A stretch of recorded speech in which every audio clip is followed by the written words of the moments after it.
आइए मिलते हैं हमारे युवा किसान सत्यवान से।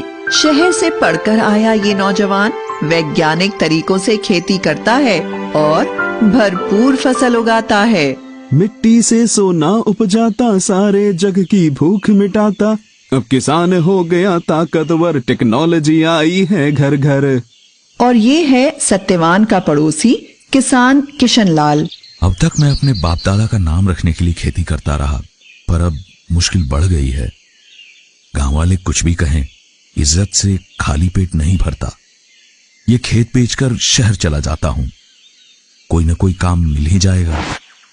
रामू और हरिया भी तो वही हैं। अरे यहां मेरी फसल मर रही है और ये सत्या खुशहाली के गीत गा रहा है। हर बार शहर से अच्छे खाद बीज ले आता है। जरूर इसके पास बहुत पैसा है। लगता है इस गांव में यही है जो मेरी जमीन खरीद सकता है। सत्या भाई, तुम किस्मत वाले हो। तुम्हारे हाथ लगते ही बंजर खेत लहलहा उठते हैं। मेरी तकदीर में तो खेती से कमाई करना ही नहीं लिखा। आमदनी अठन्नी, खर्चा रुपया। सोचता हूं अब शहर जाके कोई रोजगार करूंगा। अरे भैया, ऐसे हिम्मत मत हारो। अब मैंने फैसला कर लिया है, बस ये पुश्तैनी खेत कोई भला मानुस ले ले। सत्या भाई, क्यों ना तुम ही मेरी चिंता दूर कर देते। तुम्हारे खेत से लगता हुआ ही है, इसे मिलाकर अपना खेत बड़ा कर लो। सत्यवान ने कुछ सोचकर किशन लाल की 3 एकड़ जमीन 5 लाख रुपए में खरीद ली और किशन लाल ने शहर का रुख किया। सत्यवान के खेत में सोयाबीन की भरपूर पैदावार हुई। इधर किशन लाल ने एक कारखाने में नौकरी करके अच्छे पैसे जमा कर लिए। जब वह गांव वापस आया तो देखता है कि उसके खेत का तो काया पलट हो गया। अरे ये तो चमत्कार हो गया। मेरी बंजर जमीन पे इतनी उपज कैसे? किशन लाल ने खेत बेच तो दिया था, पर उससे मोह नहीं छूटा था। फिर उसी खेत को ऐसी फसल उपजाते देख उसका मन बदल गया। फिर रात भर सोचता रहा कि कैसे भी हो सत्यवान से अपना खेत वापस लेगा और जम के खेती करेगा। आओ किशन भैया, सब कुशल मंगल। वैसे तो सब ठीक है, पर शहर की भागम भाग से परेशान हो गया हूं। सोचता हूं गांव ही में रहकर खेती करूं, वह भी तुम्हारे तरीकों से। ठीक सोचते हो भैया, अपनी जमीन से जुड़ के रहने की बात ही कुछ और है। मैं भी इसलिए शहर से लौट आया। सत्या भाई, मैं अपना खेत वापस लेना चाहता हूं, क्या कहते हो? भैया बुरा मत मानना, पर मैं इसे बेचना नहीं चाहता। इस खेत पे बहुत मेहनत की है मैंने और खर्च भी लगाया है। वो तो दिख ही रहा है। तुमने 5 लाख में लिया था, मुझसे 7 लाख ले लो। भैया आप जिद ही करते हो तो आज इसकी कीमत कम से कम 10 लाख होगी। तुमसे ऐसी उम्मीद नहीं थी सत्या। मेरा ही खेत मुझे दुगने दाम पर बेचना चाहते हो? वो भी सिर्फ आपके लिए, वरना मैं तो बेचना ही नहीं चाहता। ये तो सरासर बेईमानी है। मैं ये मामला पंचायत में ले जाऊंगा। जैसा आप ठीक समझो भैया।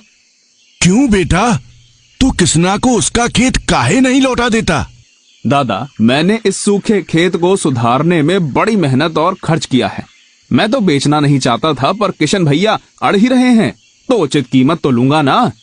लालच की हद होती है। 5 लाख की जमीन के 10 लाख मांग रहे हो।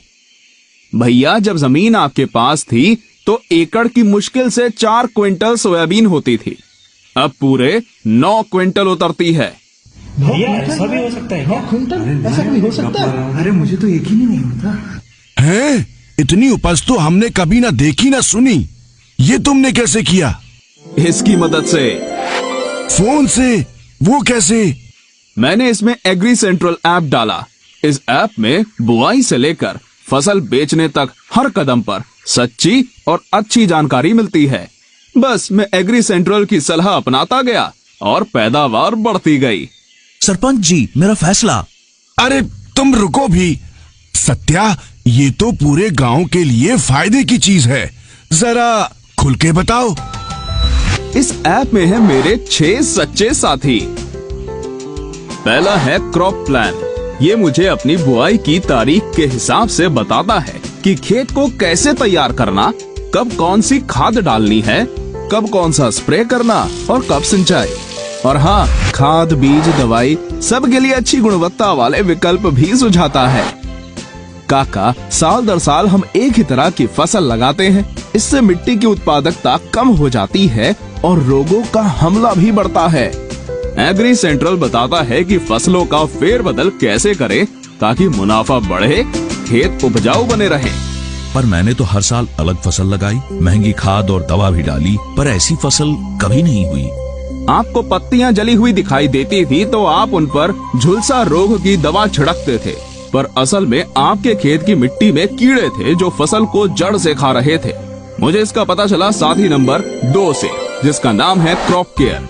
इसमें मैंने पौधे की जड़ों की फोटो डाल दी और इसकी जबरदस्त तकनीक ने बताया कि ये नीमीटोड नाम का कीड़ा है। फिर उसका उपचार भी बताया। आज खेत में कीड़ों का नामो निशान नहीं है। ये सब कर भी लें, पर इंद्रदेव का क्या भरोसा।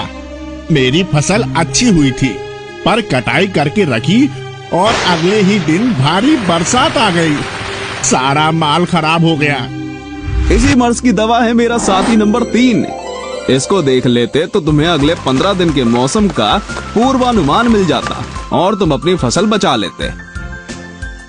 अच्छा, अब मैं परिचय करवाता हूँ चौथे साथी मार्केट व्यू से।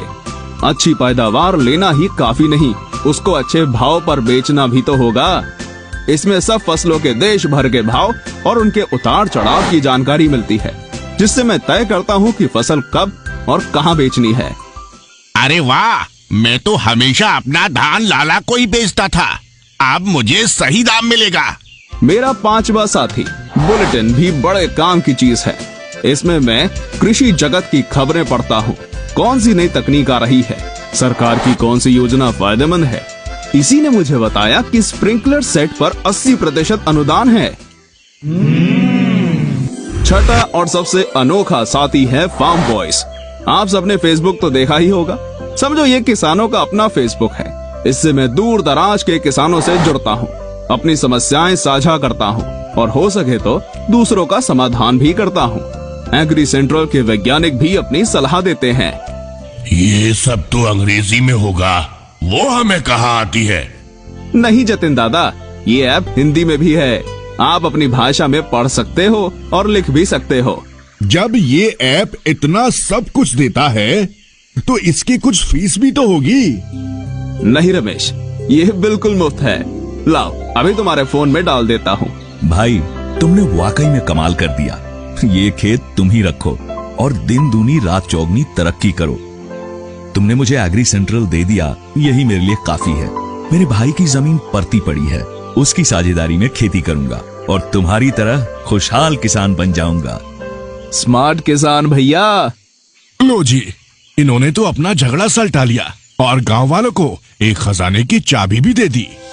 जब हो अच्छी पैदावार हम कैसे माने हार, आ गया है एग्री सेंट्रल लेके खुशियों की बौछार।